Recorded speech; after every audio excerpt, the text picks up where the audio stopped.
پایتخت تاجیکستان شهر دوشنبه آینه تاریخ و زندگی ملت تاجیک و دولت تاجیکان است. طی چند سال اخیر پایتخت کشور ما شهر دوشنبه سیمای خود را کلاً تغییر داده به شهر آرزوها تبدیل یافته است.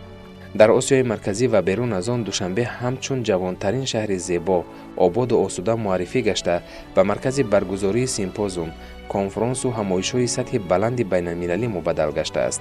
نمایندگان کشورهای دنیا از آسیا و اروپا، امریکا و افریقا با نظافت و تازگی، آسایش، بهداشت و گلکاری پایتختمان شناس گردیده با خوشحالی وصفش می‌کنند. از نوسازی و آبادی و پیشرفت پایتخت عزیزمان، از زحمت و کارنمایی‌های شبانه روزی فرزانه فرزند ملت، رئیس شهر دوشنبه محترم رستم امامعلی دلالت می‌کند.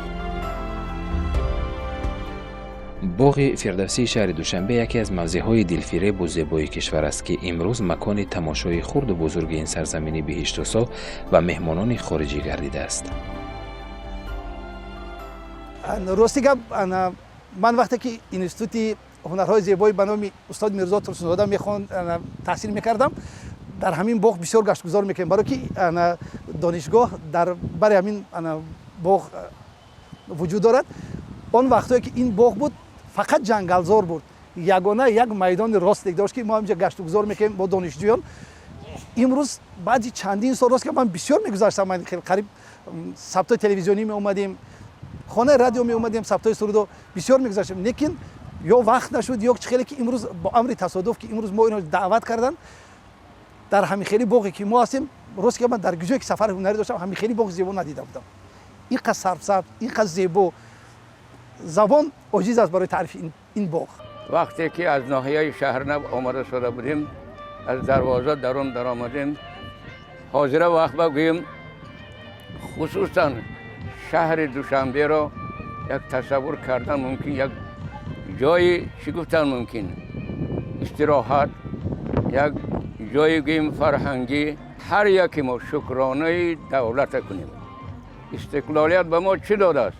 یکم همین داد که تاجیکستان عزیز ما همچون تاجیکان دولت خود را دارد، گفته ایگم رمز دولتی دارد، نشان دولتی دارد.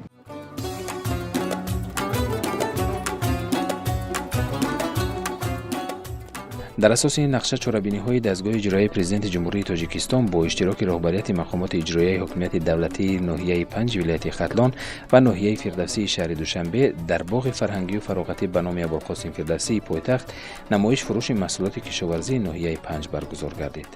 کشاورزان ناحیه 5 ولایت ختلان نیز چون دیگر شهر و نواحی کشور نمایش فروش محصولات کشاورزی با نرخ‌های نسبتاً ارزان پیشنهادی ساکنان مهمانان پایتخت گردانیدند.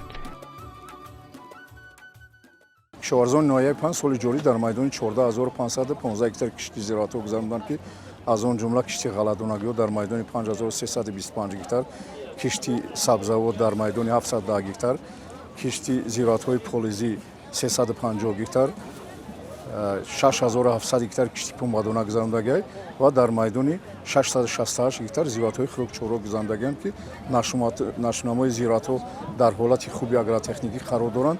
جمع‌آوری زراعت‌ها علاقه در عرفه انجامیابی قرار دارد.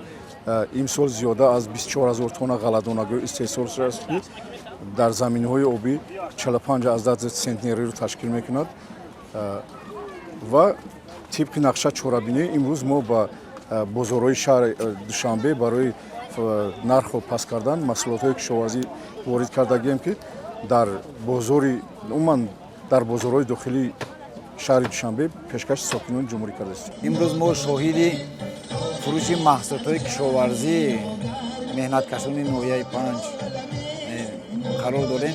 در حقیقت امروز معلوم گردید که آن نرخ و نوایی که از حساب کشاورزان این ناحیه پیشکش گردیده است خیلی هم دسترس است. نسبت نرخ بازار قریب 30 تا 40% ارزان به فروش مانده شده است.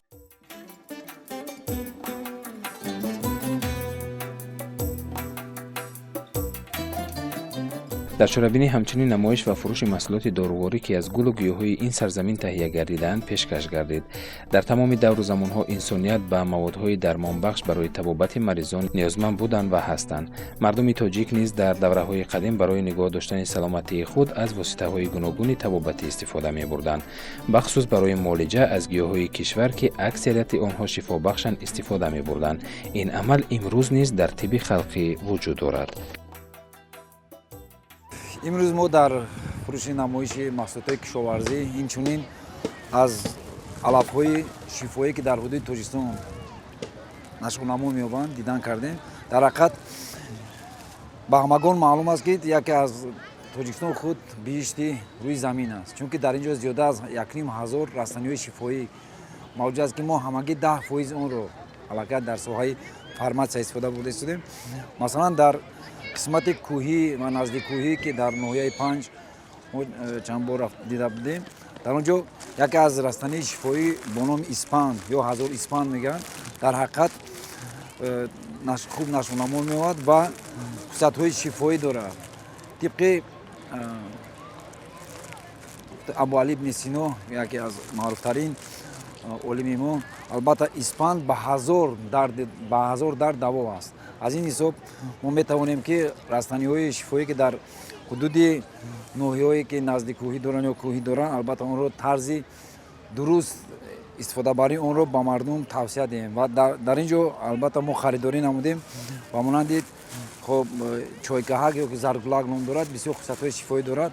онро обҷӯши он, обдами онро ҳамчун мо маводи доруӣ истифода бурдан мумкин аст.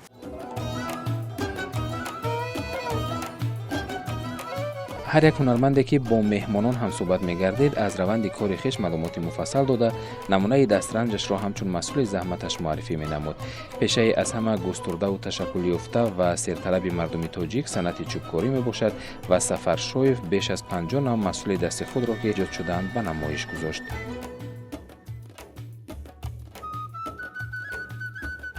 хуб, ҳунарҳое ки ҳозир мо карда истем, ҳунарҳои бобигиян аз даври аз синни 12-солагӣ ҳамин корро мо шурӯъ кардем.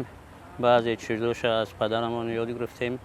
ҳозир ҳамин чизоро мо давом дода истем. ҳамин касба, ин касби мо барои худам беҳтарин касб аст, касби дӯстдоштаи худам аст. аз ин касб мисол мо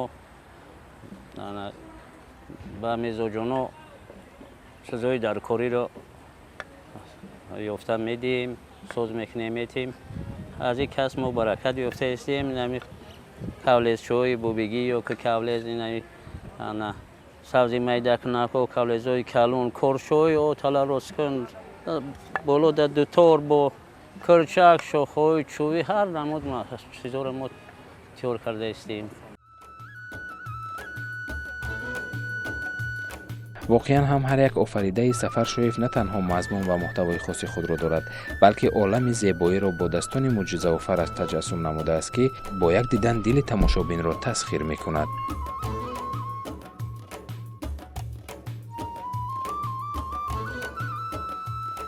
ҳозир мо маҳсулотро овардем боғи Фирдавсӣ, пешкаши тамошобинон карда истодаем. дар маҳфилҳо бисёр иштирок карда истодаем. мо ин ахирон бо ҳозир инҷа иштирок карда истем. вақти 25-солагии истиқлолият душанбеда омадем, дар боғи Садриддин Айнӣ ба намоиш гузоштем маҳсулотҳоро. харидорҳо ҳам маҳсули дастони мо ҳастанд. баъзе харидорҳое ҳастанд ки меоянд мепурсанд ҳамон чизои қадимаро, мисоли чахчӯв. баъзе одамое ҳаст, нафарое ҳастанд ки чахчӯв мепурсанд, барое ки мошинаи хашқатӣ намехоҳанд кашидан. баъзе одамое ҳастанд ки барои барфрӯёшу курчак мепурсанд, ё катбоное ҳастанд ки барои отала росткунишу нун росткун ё дигар чизо мепурсанд. ҳамин чизоро ай мо мепурсанд. сокинони Душанбе таваҷҷӯҳ ба ин чизои сӯзкардагӣ ман ба ҳамаи чизош қариб таваҷҷӯҳ доранд. қафаси кав дорем. хоб ин ҳамин чизои чӯбие ки ҳозир корчҳо, ҳамаи ҳамин чизое ки ҳамин ҷо ҳастанд таваҷҷӯҳ доранд мардуми Душанбе. шукронаи истиқлолияти давлат мекунем ки моро имрӯз ба ин сулҳу сафо овард ва همه هنرمندان صنعت ناحیه 5 امروز در مهمانی ساکنان پایتخت حضور دارند. هنرمندان صنعت برنامه‌های رنگین کنسرتی که ترنمگر استقلالیت دولت وحدت ملی را در بر میگیرد منظور تماشابینان شهری دوشنبه میگردانند. بسیار هنرمندان صنعت ناحیه ما سرود و موسیقی هایی که از عنعنه های ملی خلق تاجیک تشکیل میدهد به این برنامه کنسرتی جای نمودند و امروز با این برنامه هنری کنسرتی در نزد ساکنان پایتخت برآمد خواهند کرد. یک برنامه فرهنگی جالب تیار کردیم در دوشنبه شهر زیبا. از خود ناحیه 5 اومدیم و تمنا میکنم که در این سرزمین زیبا منظر تاجیکستان ما یک عمر خنده باشد، یک عمر سرود باشد، یک عمر رقص باشد و تمنا میکنیم که برکت این سرزمینی که 20 سالی که ما در این زندگی میکنیم، راستی که من چندها دولت‌ها سفرهای هنری داشتم گشتگیم، فکر میکنم که بهترین مملکت، زیباترین مملکت، پربرکت‌ترین مملکت تاجیکستان زیبای ما است.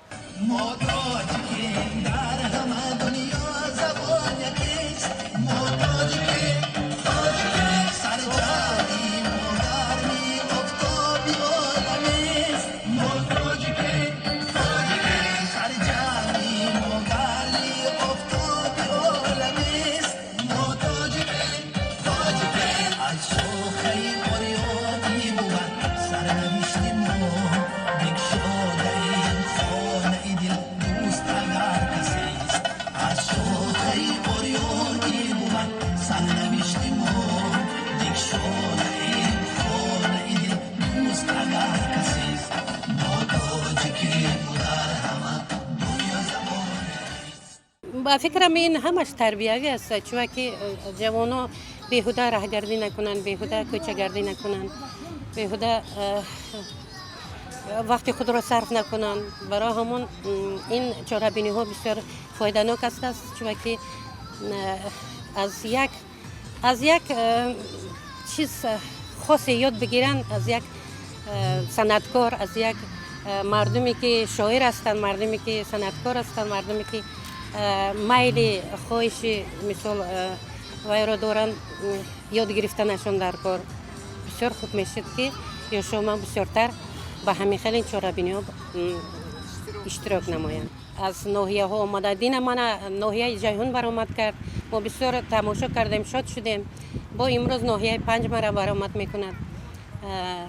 با یک تاثیر خود را دارد، بر شنوندگان و بینندگان یک تاثیر خود را میرساند. خرسندی بخش است که وقتی که ما با همین خیلی سفرهای هنری به مرکز پایتخت به هر گوشه و کنار ولایت ها سفر میکنیم، روح الهامی هنرمندان را دوچند زیاد میکند، تکامل ایجادی را زیادتر میکند که از یکدیگر می آموزند و صنعت ملی خلق تاجیک را پیش خواهند برد.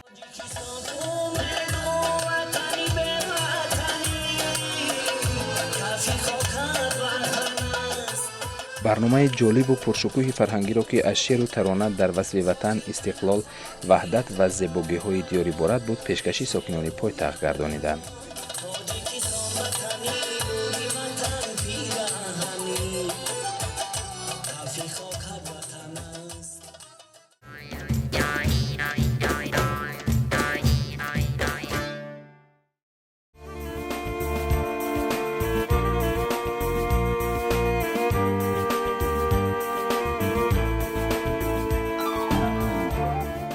چون هر وقت مردم گرد و اطراف پایتخت روزهای استراحتی خود را سرجم با فرزندان در باغ عمر خیام می‌گذرانند. در این روزها ساکنان ناحیه شهری نو نیز بهترین دستاوردهای خود را که بازگوی تاریخ و فرهنگ ملت تاجیکند به نمایش گذاشتند.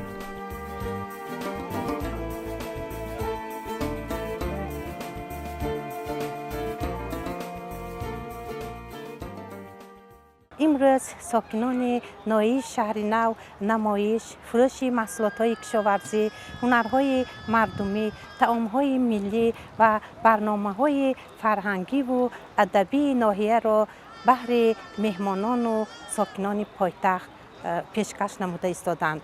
در چهاربینی مذکور همزمان دستاورد و نتیجه‌های نایل گردیده ناحیه در دوران 31 سال استقلالیت جمهوری تاجیکستان محصول هنرهای دستی از قبیل چکندوزی، پاپورزنی، قراقدوزی، زردوزی، کلالگری، آهنگری، سبد بافی و محصول دستاوردهای کارخانه و مؤسسه ها، اینچنین طعام‌های ملی و محصولات‌های کشاورزی به نمایش گذاشته شد.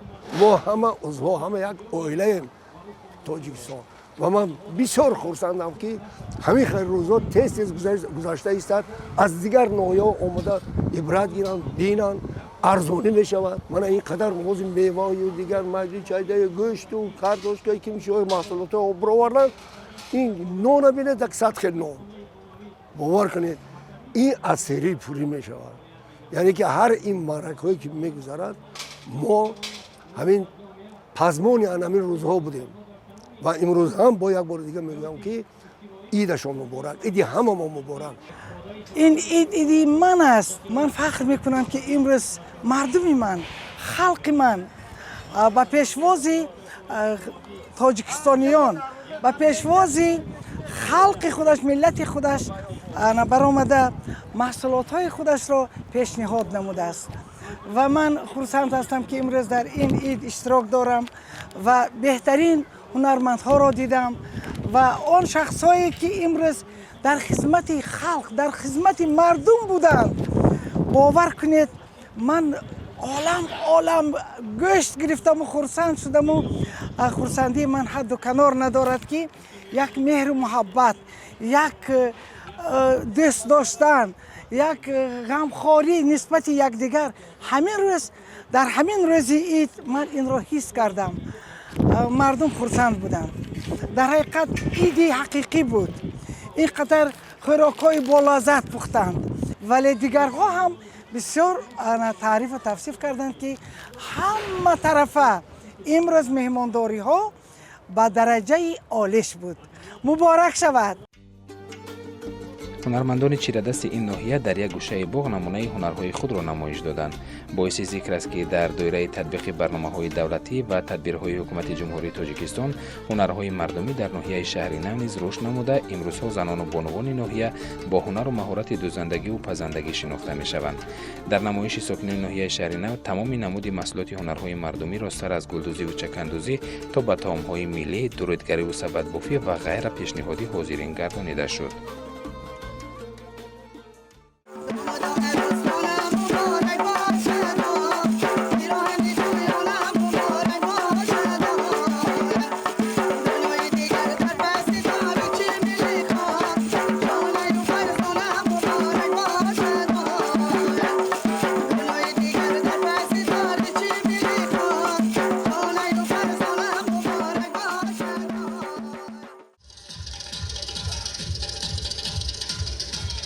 سپس از جانب اهل فرهنگ ناحیه شهر نو بهر بالید خاطری ساکنان مهمانان پایتخت برنامه رنگین فرهنگی دایر کرده شد. ضمن افتتاح چاره‌بینی مسئولین سخنرانی نموده تشکیل چنین چاره‌بینی و برنامه‌های فرهنگی را اقدام مهم مانیداد کردند. با تاکید مسئولین محض در این گونه چاره‌بینی‌ها ساکنان شهر و نواحی جمهوری امکان پیدا می‌کنند که دستاوردهای خود را به نمایش گذارند و هنر و مهارت خود را معرفی کنند.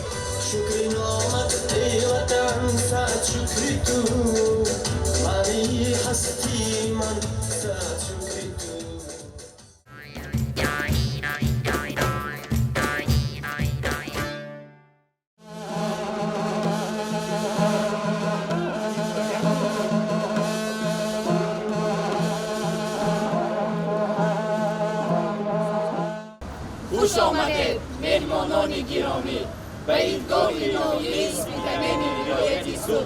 مرحبا. با همین تنتنه و شادی اهل زحمت ناحیه اسپیتمن ولایت سوق نیز در باغ فرهنگی و فراغتی به نام صدرالدین عینی شهر دوشنبه ساکنان و مهمانان پایتخت را پیشواز گرفتند.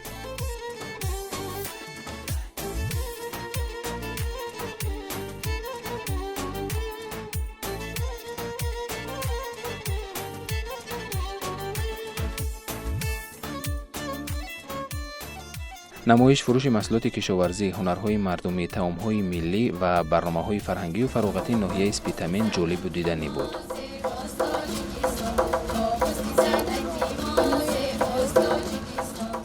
نمایندگان دستگاه اجرایی پرزیدنت جمهوری تاجیکستان و رهبریت مقامات اجرایی حکومت دولتی اسپیتامن و ناحیه اسماعیل سامانی پایتخت از نمایش محصولات کشاورزی، هنرهای مردمی و دستاوردهای اهل زحمت این ناحیه دیدن کردند.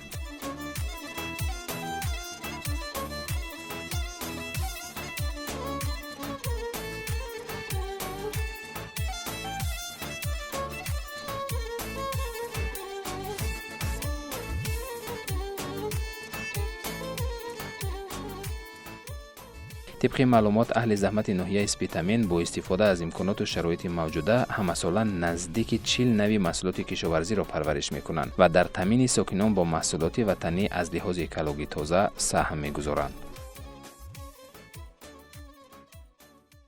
محصولات های اولین درجه که با اهالی با نرخ ارزان فروش محصولات های کشاورزی را تشکیل نمودیم.